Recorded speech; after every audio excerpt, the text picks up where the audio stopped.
আসসালামু আলাইকুম। অবিরাম বাংলা সংবাদে সবাইকে স্বাগত জানাচ্ছি আসিফুর রহমান সাগর। শুরুতেই বিআরবি কেবলস সংবাদ শিরোনাম। বিকেলে যমুনায় 3 রাজনৈতিক দলকে জরুরি বৈঠকে ডেকেছেন প্রধান উপদেষ্টা। বিএনপি, জামায়াত ও এনসিপির সাথে আলাদাভাবে বসবেন আলোচনায়।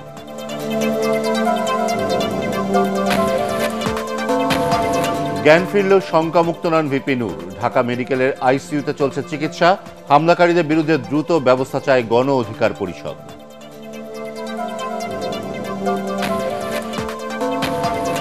সংস্কার না হলে নুরুল হক নূরের মতো পরিণতি সবার জন্য অপেক্ষা করছে হুঁশিয়ারি হাসনাত আব্দুল্লাহর। গণহত্যার বিচার ও সংস্কারের পরে নির্বাচন চায় এনসিপি। এবং মাদারীপুরে কুমার নদের উপরে 4 বছর আগে সেতু নির্মাণ হলেও নেই সংযোগ সড়ক, কাজে আসছে না ব্রিজ, চরম দুর্ভোগে এলাকাবাসী।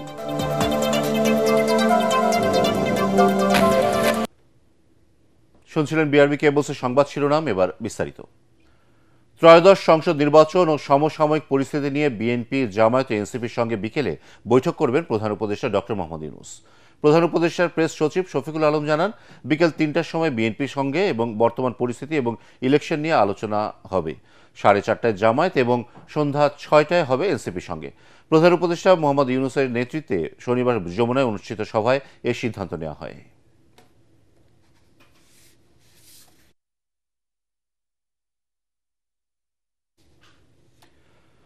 আইনশৃঙ্খলা বাহিনী ও দুর্বৃত্তদের হামলায় গুরুতর আহত গণ অধিকার পরিষদের সভাপতি নুরুল হক নূরের জ্ঞান ফিরলেও আশঙ্কামুক্ত নন বলে জানিয়েছেন চিকিৎসকরা। ঢাকা মেডিকেল কলেজ হাসপাতালের আইসিইউতে চিকিৎসাধীন নূরের চিকিৎসায় 6 সদস্যের মেডিকেল বোর্ড গঠন করা হয়েছে। এই হামলার ঘটনায় স্বরাষ্ট্র উপদেষ্টার পদত্যাগ এবং জড়িতদের কঠোর শাস্তিসহ 3 দাবি করেছে নূরের দল গণ অধিকার পরিষদ। হামলাকারীদের বিরুদ্ধে ব্যবস্থা ও জাতীয় পার্টিকে নিষিদ্ধের দাবি জানিয়েছেন অন্যান্য রাজনৈতিক দলের নেতারা। বিস্তারিত জানাচ্ছেন ইয়াসিন রানা। কাকরাইলে শুক্রবার রাতে আইন শৃঙ্খলা বাহিনী ও দুর্বৃত্তদের হামলায় গুরুতর আহত হন ডাকসুর আলোচিত সাবেক ভিপি ও গণ অধিকার পরিষদের সভাপতি নুরুল হক নূর। প্রথমে বেসরকারি একটি হাসপাতাল এবং পরে ঢাকা মেডিকেলের আইসিইউতে নিয়ে চিকিৎসার পর শনিবার সকালে জ্ঞান ফেরে তার। তবে মাথায় রক্তক্ষরণ ও নাক ফেটে যাওয়ায় ভিপি নূর এখনও শঙ্কামুক্ত নন বলে জানিয়েছেন চিকিৎসকরা। নুরুল হক নূরের উন্নত চিকিৎসায় 6 সদস্যের মেডিকেল বোর্ড গঠন করেছে হাসপাতাল কর্তৃপক্ষ। মাথায় আঘাতের সর্বোচ্চ চিহ্ন সাবএরেক্টয়েড হিমোরেজ, এটা ওনার হয়েছে। আজকে সকালে আমরা একটা সিটি স্ক্যান করছি, ওখানে ওই হিমোরেজটা নাই, কিন্তু that haemorrhage is replaced by fluid. এটাকে ব্রেন ইডেমা বলে। এটা আরও খারাপ জিনিস। আমরা এখন আল্লাহ করতেছি এই মাথার পানিটা যদি বেড়ে যায় ওনার এই কনশাস লেভেল কিন্তু থাকবে না। আইন শৃঙ্খলা বাহিনীর সাথে বহিরাগতরাও হামলায় অংশ নেয় অভিযোগ করে 24 ঘন্টার মধ্যে দোষীদের খুঁজে বের করে শাস্তির আওতায় আনার দাবি জানিয়েছেন গণ অধিকার পরিষদের নেতারা। যারা জড়িত ছিল আমরা গতকাল রাতে বলেছি 24 ঘন্টার ভিতর যেন সরকার তদন্ত করে যারা দোষী ছিল তাদের বিরুদ্ধে যেন ব্যবস্থা নেয়। পুলিশের যারা জড়িত তাদের বিরুদ্ধে তারা ব্যবস্থা নেবে। আমি আবারও বলি, আমাদের উপর কিন্তু সেনাবাহিনী হামলা চালিয়েছে, পুলিশ বাহিনী হামলা চালিয়েছে। স্বরাষ্ট্র উপদেষ্টার পদত্যাগ দাবি করছি। ভিপি নূরকে দেখতে ঢাকা মেডিকেল কলেজ হাসপাতালে আসেন বিএনপির স্থায়ী কমিটির সদস্য আব্দুল মঈন খান। নির্মম এই হামলার সাথে জড়িতদের বিচারের আওতায় আনার দাবি জানান তিনি। ছিলেন এক সময়, তিনি ছাত্র আন্দোলনের নেতৃত্ব দিয়েছিলেন। অত্যন্ত দুঃখের বিষয় যে তাকে গতকাল একটি রাজনৈতিক কর্মসূচি পালনের সময় আনা হয়েছে। মারাত্মক আহত এই বিপ্লবী নেতার চিকিৎসার খবর নিতে টেলিফোনে কথা বলেছেন প্রধান উপদেষ্টাও। এদিকে নূরের ওপর আইন শৃঙ্খলা বাহিনীর হামলার ঘটনায় রাজধানীর বিজয়নগরে বিক্ষোভ ও সংহতি সমাবেশ করেছে গণ অধিকার পরিষদ। সমাবেশ থেকে হামলার বিচার ও জাতীয় পার্টির নিষিদ্ধের দাবি তোলেন বিভিন্ন রাজনৈতিক দলের নেতারা। আমরা স্পষ্ট তথ্য পেয়েছি, ডিজিএফআই আবারও জাতীয় পার্টিকে বিরোধী দল বানানোর একটি চক্রান্ত করছে। এই বিপ্লবের মহানায়কের রাজনৈতিক একটি সংবাদ সম্মেলনে এভাবে পণ্ড করে দেয়া বাংলাদেশের ভাগ্য আকাশে আবারও শকুনের কালো থাবা। দুর্ভাগ্যজনকভাবে হলো সত্য, আজকে ফ্যাসিস্ট মুক্ত বাংলাদেশে এই প্রফেসর ইউনূসের সরকারের আমলে গতকালকের যে ঘটনা, এই ঘটনার দিকে তাকালে আপনারা দেখবেন এটি কোনো হঠাৎ ঘটে যাওয়া কোনো ঘটনা নয়। জাতীয় পার্টি এবং আওয়ামী লীগ এ দুইটি হচ্ছে ভারতীয় রাজনৈতিক দল। জাতীয় পার্টির মাধ্যমে আওয়ামী ফ্যাসিবাদীরা আবারও সক্রিয় হতে চায় অভিযোগ করে তারা বলেন, ঐক্যবদ্ধ থেকে ফ্যাসিস্টদের রুখে দিতে হবে। ইয়াসিন রানা, এটিএন বাংলা, ঢাকা। সংস্কার না হলে নুরুল হক নূরের মতো পরিণতি সবার জন্য অপেক্ষা করছে বলে হুঁশিয়ারি দিয়েছেন জাতীয় নাগরিক পার্টির দক্ষিণাঞ্চলের মুখ্য সংগঠক হাসনাত আব্দুল্লাহ। তার উপরে আক্রমণ সবার জন্যই অশনি সংকেত বলেও মন্তব্য করেন তিনি। শনিবার রাতে ব্রাহ্মণবাড়িয়ার বিজয়নগরের ছতরপুর স্কুল মাঠে আয়োজিত উঠানে নতুন সংবিধান শীর্ষক উঠান বৈঠকে প্রধান অতিথির বক্তব্যে এসব কথা বলেন তিনি। হাসনাত আব্দুল্লাহ আরও বলেন, নির্বাচন বিরোধী তকমা দেওয়া হলেও এনসিপিও নির্বাচন চায়, কিন্তু তার আগে গণহত্যার বিচারও সংস্কার করতে হবে। বৈঠকে এনসিপির কেন্দ্রীয় ও স্থানীয় নেতৃবৃন্দ উপস্থিত ছিলেন। যে পরিণত হয়েছে একই পরিণত আমাদের জন্য অপেক্ষা করছে যদি আমরা নিয়ম পরিবর্তন না করতে পারি। দেশনেত্রী বেগম খালেদা জিয়ার যে পরিণত হয়েছিল আমাদের জন্য একই পরিণত অপেক্ষা করছে যদি আমরা নিয়ম পরিবর্তন করতে না পারি। সেজন্য আমাদের নিয়ম পরিবর্তনের জন্য যেটার নাম দিয়েছে আমরা সংস্কার, এটার জন্য আমাদের ঐক্যবদ্ধ অবশ্যই আমাদেরকে থাকতে হবে। ডাকসু নির্বাচনে 48 দফা ইশতেহার ঘোষণা করেছে বৈষম্য বিরোধী শিক্ষার্থী সংসদ। মধুর ক্যান্টিনে সংবাদ সম্মেলনে 8টি প্রস্তাবনা সহ এই ইশতেহার ঘোষণা করেন প্যানেলের নেতারা। এদিকে ক্যাম্পাসের হলপাড়ায় প্রচারণায় ব্যস্ত সময় পার করছেন বিভিন্ন প্যানেল ও স্বতন্ত্র প্রার্থীরা। এ সময় লেভেল প্লেইং ফিল্ড নিয়ে শঙ্কা জানান তারা। আর কমিশন বলছে, সুষ্ঠু নির্বাচনে অরাজকতার আভাস পেলে সেনাবাহিনীর সহায়তা চাওয়া হবে। আরও জানাচ্ছেন মুশফিকুর রহমান। ক্যান্টিন থেকে হলপাড়া ক্যাম্পাস জুড়ে চলছে ঢাকা বিশ্ববিদ্যালয় কেন্দ্রীয় ছাত্র সংসদ ও হল সংসদ নির্বাচন ঘিরে নানা জল্পনা কল্পনা। ক্যাম্পাস ঘুরে ঘুরে শিক্ষার্থীদের কাছে লিফলেট বিতরণ করছেন বিভিন্ন প্যানেল ও স্বতন্ত্র প্রার্থীরা। নির্বাচন সুষ্ঠু করতে কমিশনকে আরও সজাগ থাকার আহ্বান জানান তারা।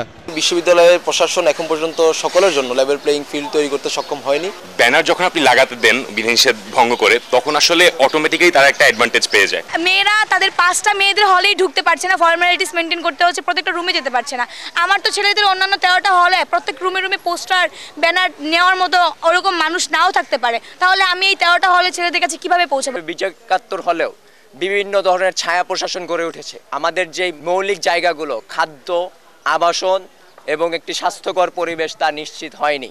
আমার প্রথম টার্গেটটা থাকবে যে বিশাল যে গণরুম, এই গণরুমটাকে রিডিং রুমে রূপান্তর করা। আমরা মূলত শিক্ষার্থীদের প্রতিনিধিত্ব করার মাধ্যমে প্রশাসনের সাথে আমরা সমঝোতার মাধ্যমে, ডিলিংসের মাধ্যমে আমরা আসলে সমস্যাগুলো সমাধান করতে চাই। এদিকে নির্বাচনকে সামনে রেখে ইশতেহার ঘোষণা করেছে বাংলাদেশ গণতান্ত্রিক ছাত্র সংসদ সমর্থিত প্যানেল বৈষম্য বিরোধী শিক্ষার্থী সংসদ।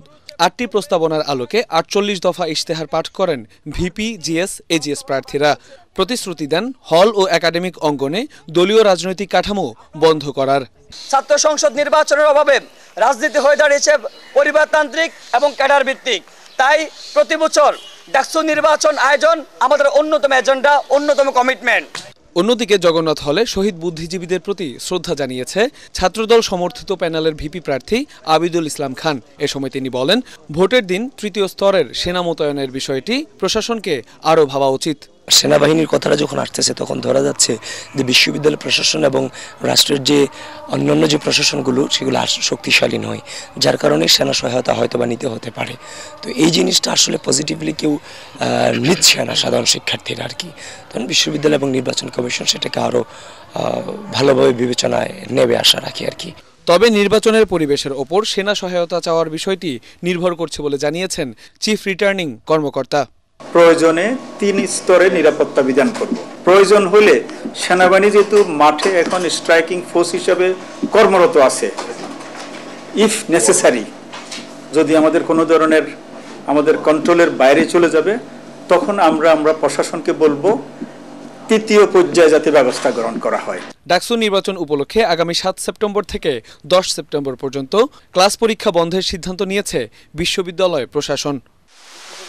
মুশফিকুর রহমান, এটিএন বাংলা, ঢাকা। প্রস্তুতি কম থাকায় এলডিসি থেকে উত্তরণে আরও 3 বছর সময় নিতে বাংলাদেশকে জাতিসংঘে আবেদন করার পরামর্শ দিয়েছেন সিপিডির সম্মানীয় ফেলো ডক্টর মুস্তাফিজুর রহমান। তার আশঙ্কা, এখনই এলডিসি থেকে উত্তরণ হলে ক্ষুদ্র ও মাঝারি শিল্প ঝুঁকিতে পড়বে। তবে এজন্য সরকারকে জিম্মি না করে এর চ্যালেঞ্জ মোকাবেলার পথ খুঁজতে সংশ্লিষ্টদের প্রতি আহ্বান জানান ডিবেট ফর ডেমোক্রেসির chairman Hasan Ahmed Chowdhury Kiron. Imdadullah Babur report. LDC উত্তরণের চ্যালেঞ্জ মোকাবিলায় করণীয় নিয়ে এই ছায়া সংসদ বিতর্ক প্রতিযোগিতার আয়োজন করে ডিবেট ফর ডেমোক্রেসি। 2023 সালে ভুটান এলডিসি গ্র্যাজুয়েট হয়েছে। গত এক বছরে 113টি শিল্প কারখানা বন্ধ হয়ে গেছে। বিতর্ক পর্ব শেষে অনুষ্ঠানের সভাপতি হাসান আহমেদ চৌধুরী কিরণ এতে বলেন, এলডিসি উত্তরণ হলে শুল্কমুক্ত সুবিধা হারানো সহ বেশ কিছু বাধা সামনে অপেক্ষা করছে। ব্যবসায়ীরা চাচ্ছে 3 থেকে 5 বছর পিছানোর জন্য, সরকার চাচ্ছে এটাকে যাতে সুনির্দিষ্ট যে সময় সেই সময়ের মধ্যে নিয়ে যেতে। এখন যেটি প্রশ্ন হচ্ছে, যদি আমরা এলডিসি গ্র্যাজুয়েশন থেকে পিছিয়ে যাই, আমরা কি আফগানিস্তানের মতো একটা অযোগ্য দেশে পরিণত হয়ে যাই কিনা। আজকে নেপালও কিন্তু আমাদের সাথে এগিয়ে রয়েছে। আমরা বিশ্বের যে বিভিন্ন বৈশ্বিক যে অবস্থান, সে অবস্থানে বাংলাদেশ একটা হাসির পাত্রে পরিণত হয় কিনা। প্রধান অতিথির বক্তব্যে অর্থনীতিবিদ ডক্টর মুস্তাফিজুর রহমান বলেন, এলডিসি উত্তরণ করতে হলে নভেম্বরের মধ্যে সরকারকে এর চ্যালেঞ্জ মোকাবিলার সক্ষমতা অর্জন করতে হবে। যারা নাকি বড় আছেন তারা কিন্তু প্রস্তুতি নিচ্ছেন। ট্রাম্প ট্যারিফের পরে তাদের অর্ডার ইত্যাদিও কিন্তু কিছুটা এখন বাড়ছে। এখন কম সংখ্যক শিল্প কারখানাও বেশি রপ্তানি করতে পারে, কিন্তু অনেকে বাজার থেকে হয়তো বের হয়ে যাবে। স্মল যারা আছে 3000-এর মতো যে এন্টারপ্রাইজ তাদের আছে, তাদের মধ্যে একটা বড় সংখ্যক কিন্তু তারা হলো স্মল অ্যান্ড মিডিয়াম, এবং তারাই সবচেয়ে বড় বেশি ঝুঁকিতে পড়বেন। এ সময় সব পক্ষকে সাথে নিয়ে পরিস্থিতি মোকাবিলার পথ অনুসন্ধান এবং সে অনুযায়ী এখনই কাজ শুরু করে দেওয়ার পরামর্শ দেন বক্তারা। খেয়াল রাখতে হবে, এলডিসি গ্র্যাজুয়েশনকে সামনে রেখে ব্যবসায়ী সংগঠন বলি, ব্যক্তি বলি, টেলিভিশন টকশোতে বলি, আমরা কোনো অসত্য বিভ্রান্তিকর কোনো তথ্য যদি দেই, তাহলে সেই তথ্য কিন্তু আমাদের দেশের জন্য একটা বড় ধরনের ক্ষতিকারক অবস্থা তৈরি করতে পারে। আমি অনুরোধ করব, ব্যবসায়ীরা সরকারকে কোনোভাবে এলডিসি গ্র্যাজুয়েশন কোনো চাপ তৈরি না করে, কোনো সুবিধা আদায়ের জন্য জিম্মি না করে, তারা সকলে বসে একটা পন্থা অবলম্বন করবে কিভাবে আমরা এই চ্যালেঞ্জ মোকাবেলাগুলো করে আমরা এগিয়ে যেতে পারি। আমাদের যে স্মুথ ট্রানজিশন স্ট্র্যাটেজি যেটা আছে, এটা আমরা যাতে বাস্তবায়ন করতে পারি সেই দিকে আমাদের মূল নজরটা থাকা উচিত। 24শে নভেম্বর 2026-এর আগে আমরা অবশ্যই আমাদের একটা সুপারিশ আমরা করতে পারি জাতিসংঘের সাধারণ পরিষদের কাছে, যে আমাদের দেশে বড় পরিবর্তন, রাজনৈতিক পরিবর্তন, আমাদের বড় ধরনের ট্রানজিশন, আমাদের তথ্য উপাত্তের ঘাটতি, এলডিসি গ্র্যাজুয়েশনকে যে মসৃণ এবং টেকসই করতে গেলে যে আমাদের সমস্যা হবে, এই জায়গাটা আমাদের একটা বড় কিন্তু একটা যুক্তি আমরা দাঁড় করাতে পারি। প্রতিযোগিতায় প্রাইম ইউনিভার্সিটিকে হারিয়ে কুমিল্লা ভিক্টোরিয়া সরকারি কলেজের বিতার্কিকরা বিজয়ী হন। ইমদাদুল্লাহ বাবু, ATN বাংলা, ঢাকা। মাদারীপুরে কুমার নদের উপরে 7.25 কোটি টাকা ব্যয় সেতু নির্মাণের 4 বছর পেরিয়ে গেলেও এক পাশের সংযোগ সড়ক না থাকায় তা ব্যবহার করতে পারছেন না এলাকাবাসী। এতে চরম দুর্ভোগ পোহাতে হচ্ছে এলাকার 6 ইউনিয়নের কয়েক হাজার মানুষকে। মাদারীপুর থেকে SR শফিক স্বপনের রিপোর্ট, জানাচ্ছেন জাহিদুল আলম।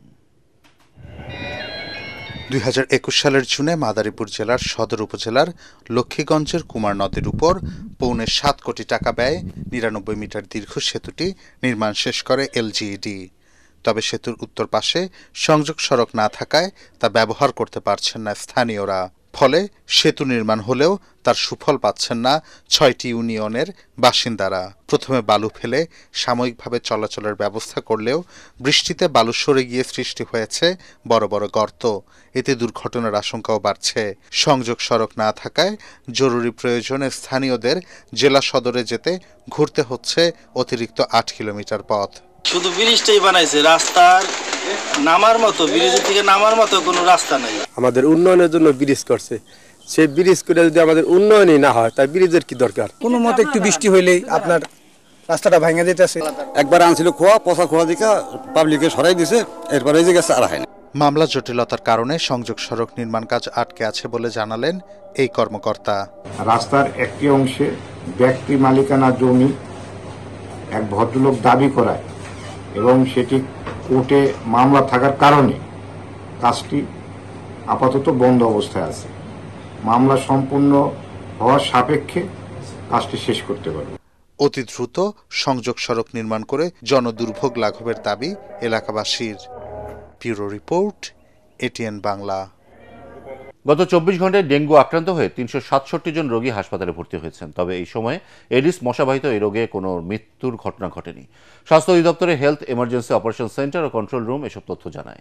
এতে বলা হয়, গত ২৪ ঘন্টায় ডেঙ্গু আক্রান্ত হয়ে হাসপাতালে ভর্তি রোগীর মধ্যে বরিশাল বিভাগে ৫৪ জন, চট্টগ্রাম বিভাগে ৭৯ জন, ঢাকা বিভাগে ১০৮ জন, ঢাকা উত্তর সিটি কর্পোরেশনে ২৯ জন, ঢাকা দক্ষিণ সিটি কর্পোরেশনে ৬৭ জন, ময়মনসিংহ বিভাগে ৩ জন, রাজশাহী বিভাগে ২৭ জন রয়েছেন। ডেঙ্গু ও চিকুনগুনিয়া সহ মশাবাহিত বিভিন্ন ভয়াবহ রোগের প্রাদুর্ভাব বেড়েই চলেছে। নিজেকে এবং পরিবারের সবাইকে মশা থেকে সম্পূর্ণ সুরক্ষিত রাখতে ঘরে ব্যবহার করুন এক্সপেল ন্যাচারাল অ্যারোসল, আর ঘরের বাইরে সাথে থাকুন expel natural mosquito repellent spray, যা সরাসরি ত্বকে ব্যবহার করা যায়। স্বাস্থ্যসম্মত খাবার গ্রহণের সচেতনতা সৃষ্টির লক্ষ্যে যশোর আদ্দিন সকিনা উইমেন্স মেডিকেল কলেজে অনুষ্ঠিত হল ব্যতিক্রমধর্মী হেলদি ফুড ফেস্টিভ্যাল। শিক্ষার্থীদের তৈরি দেশি বিদেশি খাবারের স্টল ছিল উৎসবে। ব্যতিক্রমধর্মী এই আয়োজন শুধু মানুষকে সচেতনিত করবে না, মেডিকেলের কঠিন পড়াশোনার পাশাপাশি মিলন মেলার সুযোগও করে দিচ্ছে বলে মনে করেন প্রতিষ্ঠানটির শিক্ষকরা। যশোর প্রতিনিধি তামান্না ফারজানা পাঠানো তথ্যচিত্রে একটি ডেস্ক রিপোর্ট। যশোরের পুলেরহাটে Ad-din Sakina women's medical college ক্যাম্পাসে আয়োজন করা হয় হেলদি ফুড ফেস্টিভ্যাল। দেশি বিদেশি নানা খাবারের স্টল আর শিক্ষার্থী ও দর্শনার্থীদের স্বতঃস্ফূর্ত অংশগ্রহণে জমে ওঠে উৎসব।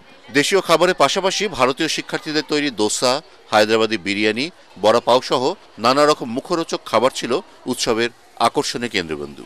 প্রতিটি খাবারের পুষ্টিগুণ সম্পর্কেও দর্শনার্থী ও অতিথিদের জানায় শিক্ষার্থীরা। ফুড ফেস্টিভ্যালের আয়োজন ছিল। এখানে প্রত্যেকটা ব্যাচ বিভিন্ন ধরনের খাবার যে স্টল তাদের স্টল সাজিয়েছে। This event also helped us in bonding with our friends, in our batchmates, seniors, juniors and also with our professors. প্রধান অতিথি হিসেবে এই ফেস্টিভ্যালের উদ্বোধন করেন খুলনার আদ্দিন আকিজ মেডিকেল কলেজের অধ্যক্ষ অধ্যাপক ডাক্তার ওবায়দুল্লাহ ইবনে আলী। তিনি বলেন, শুধু লেখাপড়া নয়, এর পাশাপাশি অন্যান্য বিষয়ে যে শিক্ষার্থীদের সমান দক্ষতা রয়েছে তা এই উৎসব প্রমাণ করেছে। হেলদি ফুড ফেস্টিভ্যালের উদ্দেশ্যই হচ্ছে মানুষকে অর্থাৎ ছাত্রছাত্রীদেরকে পুষ্টিকর খাদ্য সম্বন্ধে সচেতন করা এবং স্বাস্থ্যকর খাদ্য সম্বন্ধে সচেতন করা। অনুষ্ঠানে উপস্থিত ছিলেন যশোরের আরবি মেডিকেল কলেজের প্রশাসনিক প্রধান ব্রিগেডিয়ার জেনারেল আবু জাহিদ সিদ্দিকী। একজন ডাক্তার শুধু পড়াশোনার পাশাপাশি এই সমস্ত কর্মকাণ্ডের মধ্যে যখন আসে তারা শুধু তাদের আসলে মানসিক উৎকর্ষতা বৃদ্ধি পায় এবং পড়াশোনার প্রতি তাদের একাগ্রতা এবং আগ্রহ বৃদ্ধি পায়। প্রতি বছর এই আয়োজন অব্যাহত থাকবে বলে জানান বায়োকেমিস্ট্রি বিভাগের প্রধান অধ্যাপক ডাক্তার মারুফা আক্তার। আমরা প্রতি বছর এই আয়োজন আবারও অনুষ্ঠিত করব এই আশাবাদ ব্যক্ত করছি। এ ধরনের আনন্দময় আয়োজন শিক্ষার্থীদের পড়াশোনায় আরও মনোযোগী করে তুলতে সহায়তা করে বলে জানান যশোর আদ্দিন সকিনা উইমেন্স মেডিকেল কলেজের অধ্যাপক ডাক্তার সঞ্জয় সাহা। পড়াশোনাটাকে একটা আনন্দের মধ্য দিয়ে পড়াশোনাটাকে সকলের কাছে উপস্থাপন করার জন্য যেন ছাত্রীরা সবসময় একটি দৃঢ় মনোবল নিয়ে এগিয়ে যেতে পারে। এই খাদ্য উৎসবে দেশি বিদেশি শিক্ষার্থীদের 20টি স্টলে প্রায় 250 শতাধিক খাবারের আয়োজন ছিল। অনুষ্ঠানে শিক্ষক, কর্মকর্তা, নার্সিং ইনস্টিটিউটের শিক্ষার্থী সহ বহু দর্শনার্থী অংশ নেন। Bureau report, ATN Bangla. এবার আন্তর্জাতিক সংবাদ।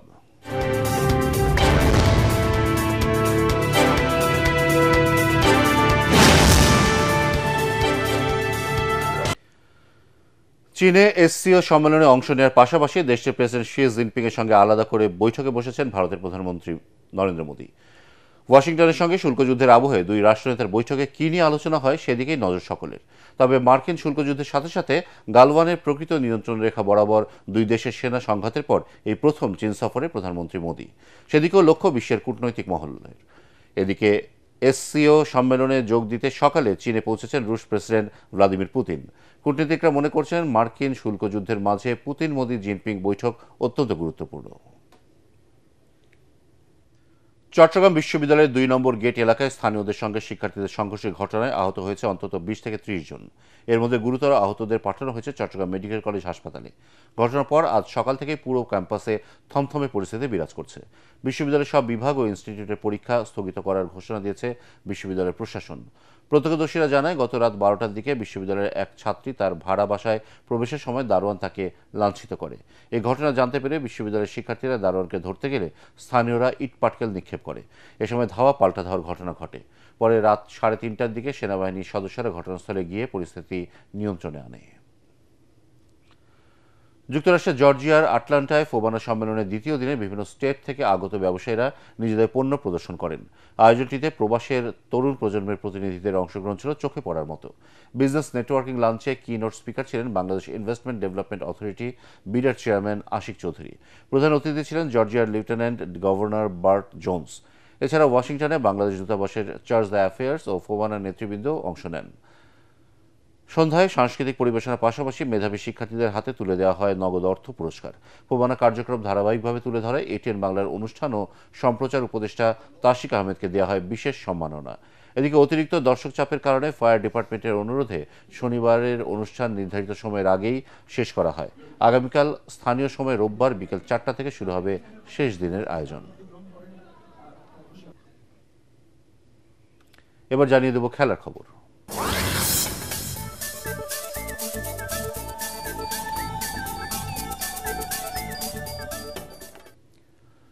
স্প্যানিশ লা লিগায় মায়োর্কাকে 2-1 গোলে হারিয়ে টানা তৃতীয় জয় পেয়েছে রিয়াল মাদ্রিদ। সান্তিয়াগো বার্নাব্যুতে বলের দখল আর আক্রমণ পরিষ্কারভাবে এগিয়ে থাকে রিয়াল। 58% বল দখলে রেখে 17টি শট নেয় তারা। ম্যাচের 7ম মিনিটে রিয়াল বল জালে পাঠায়, কিন্তু তা ভিএআর দেখে বাতিল করে দেন রেফারি। তবে ম্যাচের অবস্থার বিপরীতে 18 মিনিটে প্রতিপক্ষকে এগিয়ে নেন মুরিকি। 37 মিনিটে রিয়ালকে সমতায় ফেরান গুলার। লিড নিতে দেরি করেন রিয়াল। পরের মিনিটে দুর্দান্ত এক সোলো গোলে দলকে এগিয়ে দেন ভিনিসিয়াস জুনিয়র। প্রথমার্ধের শেষ মিনিটে এমবাপ্পের আরেক গোল বাতিল হয় অফসাইডে। 57 মিনিটেও রিয়ালের গোল বাতিল হয় ফাউলের কারণে। একটি ঘোষণা। এটিএন বাংলার নাম ব্যবহার করে সাংবাদিক পরিচয়ে কতিপয় ব্যক্তির বিরুদ্ধে সংবাদ সংগ্রহের নামে দেশের বিভিন্ন স্থানে চাঁদাবাজির অভিযোগ পাওয়া যাচ্ছে। এ ধরনের চাঁদাবাজ ও ভুয়া নাম ব্যবহারকারীদের নিকটস্থ থানায় সোপর্দ করার জন্য অনুরোধ জানাচ্ছে এটিএন বাংলা কর্তৃপক্ষ। এছাড়াও প্রতিষ্ঠানটিতে সাংবাদিক ও জনবল নিয়োগের ভুয়া বিজ্ঞাপন দিয়ে একটি চক্র প্রতারণা করছে। বর্তমানে এটিএন বাংলায় কোনো ধরনের নিয়োগ প্রক্রিয়া চলছে না। নিয়োগ নিয়ে কারোর সাথে আর্থিক লেনদেন না করার অনুরোধ জানাচ্ছে এটিএন বাংলা কর্তৃপক্ষ। শেষ করার আগে বিআরবি কেবলস সংবাদ শিরোনাম আরও একবার। বিকেলে যমুনায় 3 রাজনৈতিক দলকে জরুরি বৈঠকে ডেকেছেন প্রধান উপদেষ্টা। বিএনপি, জামায়াত, এনসিপির সাথে আলাদাভাবে বসবেন আলোচনায়।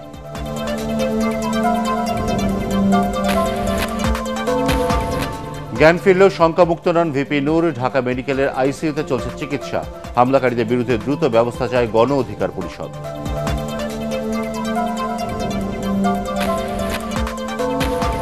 সংস্কার না হলে নুরুল হক নূরের মতো পরিণতি সবার জন্য অপেক্ষা করছে হুঁশিয়ারি হাসনাত আব্দুল্লাহর। গণহত্যার বিচার ও সংস্কারের পরে নির্বাচন চায় এনসিপি।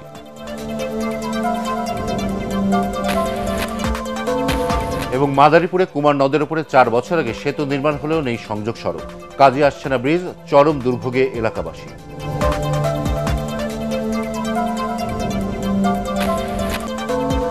পরবর্তী সংবাদ দেখার আমন্ত্রণ জানিয়ে এখনকার মতো শেষ করছি। এটিএন বাংলা সংবাদ ইউটিউবে দেখতে ব্রাউজ করুন youtube/ATN Bangla News।